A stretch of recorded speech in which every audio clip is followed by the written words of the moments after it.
ఎవరెవరికి తెలుసయ్యా? తెలుసా బాబురో? తెలీదా? అర్థం ఏంటి చెప్పన్న? యేసన్న, యేసు అన్న పదానికి అర్థం ఏమి? సూపర్, అంతేనా? నిజమేనమ్మా? మీరందరూ రైటేనా?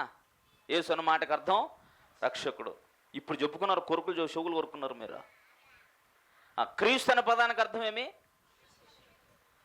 అభిషక్తుడు అంటే అర్థం ఏమి? ఎవరికి అభిషేకం చేస్తారు? రాజుకి. కాబట్టి క్రీస్తు అంటే అభిషక్తుడు. అభిషక్తుడు అంటే అర్థం రాజ్యం. రాజు రాజు రాజ్యం ఉన్నోని రాజు అంటారు, రాజ్యం లేనోని రాజు అంటారా? రాజ్యం లేని రాజులు ఉంటారు, ఆయన పేరు మాత్రం రాజే, అంతేగాని అతనికి ఏముండదు, రాజ్యం ఉండదు. అలాంటి రాజు కాదు ఈయన. ఈయన శాశ్వతమైనటువంటి రాజు. పుట్టడమే రాజు పుట్టుక అయినది, అవునా? కాబట్టి యేసే క్రీస్తు ఉన్నాడని అంటే యేసే రాజై ఉన్నాడని వాళ్ళందరినీ ఆశ్చర్యపరిచే విధంగా చెప్పాడు. ఈ ప్రసంగం చేసింది ఎవరి కోసం అంటే యూదుల కోసం. ఎవరి కోసం? యూదుల కోసం. యూదులు యేసుక్రీస్తుని అంగీకరించిన దుర్దశలో ఉన్నప్పుడు నేను ప్రకటన చేస్తున్న యేసే, ఈ రక్షకుడే క్రీస్తు ఉన్నాడు, ఆయనే రాజు, మనం ఎదురు చూస్తున్న మెస్సియా అతనే అని చెప్పేసి వారికి బాగా నొక్కి చెప్పాడు తెస్సలోనికలో యూదులకి. వాళ్ళు అంగీకరిస్తే అంగీకరించాలి, లేదనంటే అది కాదని వాదించాలి. కాకపోతే 3 విశ్రాంతి దినాలు ఏం చేశారట? వాళ్ళు తర్కించారంట, వాదన వేసుకున్నారంట పౌలు గారితో. కానీ పౌలు గారు లేఖనములన్నిటినీ ఎత్తి చూపించి యేసే రాజై ఉన్నాడు, ఆయన రాజ్యమే సంఘం అని నొక్కి చెప్పాడు. ఈరోజు క్రైస్తవ సమాజం అంతటిని ఎన్ని లేఖనాలు ఎత్తి చూపించినా నమ్మలేని దుస్థితిలో ఉన్నారు. క్రీస్తు రాజు అంటే నమ్మలేని పరిస్థితుల్లో ఉన్నారు. ఇది రాజ్యం కాదు. రాజ్యం ఎప్పుడో వస్తుంది, అప్పుడు వస్తాడు ఆయన రాజుగా. అందుకని ఈ పాట పాడతాం మేము. ఏం పాట? పాడొచ్చు దాన్ని. యేసు రాజుగా వచ్చి ఉన్నాడు, భూలోకమంతా తెలుసుకున్నారు, అట పాడాలా? తెలుసుకుంటారు, వస్తున్నాడనంటే ఇప్పుడు ఆయన రాజ్యం కాదు, ఆయన రాజు కాదని కదా.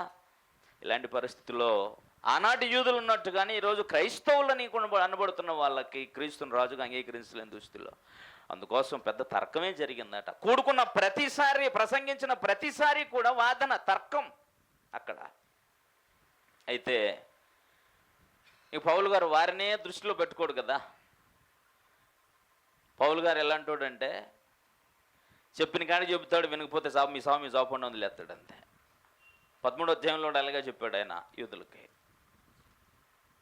చెప్పాడు, చాలా విషయాలు చెప్పాడు. మొదట దేవుని వాక్యం ప్రకటించడం మీకు అవసరం కనుక మీకు చెప్పా. కానీ మీరు ఏం చేస్తున్నారనంటే దేవుని వాక్యాన్ని త్రోసేసి నిత్య జీవానికి మిమ్మల్ని మీరు అపాత్రులుగా చేసుకుంటున్న అందుచేత ఇదిగో మేము అనిల్ దగ్గరికి వెళ్ళిపోతున్నాం అని చెప్పేశారు.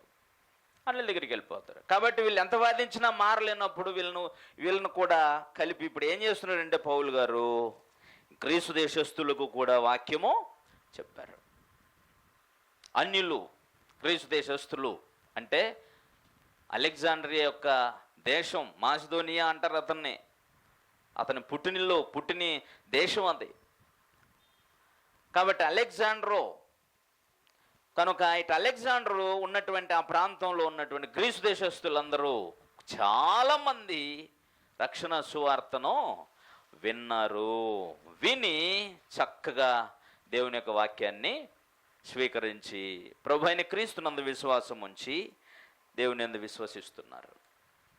ఈ పరిస్థితిలో ఈ తెస్సలోనికలో ఉన్నటువంటి వీళ్ళంతా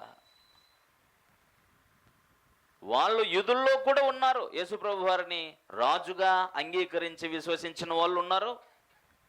మరికొంతమంది గ్రీసు దేశస్తులు కూడా ఇలాగా కలిపినటువంటి క్రీస్తు ప్రభు యొక్క సంఘం అక్కడ ఏర్పడుతున్నటువంటి కాలంలో బహుశా 3 విశ్రాంతి దినములను తరికించినట్టు అక్కడ మనం చూస్తాము. 4వ వచనం, 3వ వచనం. యేసుక్రీస్తు మృతుల్లోని లేచుట ఆవశ్యకమనియు నేను మీకు ప్రచురం చేయి యేసే క్రీస్తు ఉన్నాడని లేఖనమును దృష్టాంతములను ఎత్తి విప్పి చెప్పుచు వారితో 3 విశ్రాంతి దినములు తరికించుచుండెను. వారిలో కొందరును భక్తిపరుల గ్రీసు దేశస్తుల్లో చాలా మంది ఘనత కలిగిన స్త్రీలు అనేకులు ఒప్పుకొని పౌలుతోనూ శీలతోనూ కలుసుకొనిరి.